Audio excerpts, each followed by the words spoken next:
त्याचप्रमाणे घुमटमध्ये तुम्ही बघतील तर नवग्रह देवता आहेत, श्रीकृष्णाचे महाराजच्या मूर्त्या तिथे लावलेल्या आहेत. द्वारकाधीश जिथे मध्ये बसणार गर्भगृहात त्याच्या डाव्या बाजूला गणपती आणि उजव्या बाजूला आमच्या कुलदेवता एकविरा देवी माता आहे. त्याचप्रमाणे तुम्ही जेव्हा खाली येतील म्हणजे खालचा जो हॉल आहे त्याच्या गर्भगृहामध्ये आपण एक ओम असं जे आपले एक पवित्र हे आहे, प्रत्येक मंत्राच्या अगोदर आपण ओम हा वापरतो. तर मेडिटेशन हॉल किंवा कोणाला पुढे काय भजनाचा कार्यक्रम, भागवत कथेचा कार्यक्रम असा छोट्या खाणी करायचा आहे तर त्या हॉलमध्ये सत्संग वगैरे हे सगळं करता येईल. पुढे म्हणजे आता मूर्त्या नाही ठेवल्यात पण पुढे भविष्यामध्ये ह्याच्या पाठोपाठ म्हणजे 26 नोव्हेंबरला प्राणप्रतिष्ठा होईल.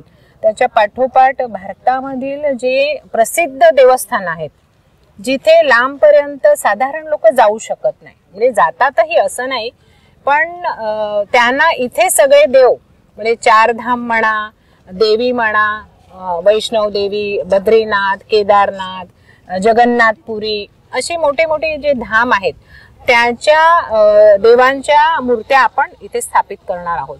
त्याशिवाय त्याच हॉलमध्ये समोर एक भिंत आहे, तिथे राघव यादवियम असा एक ग्रंथ आहे.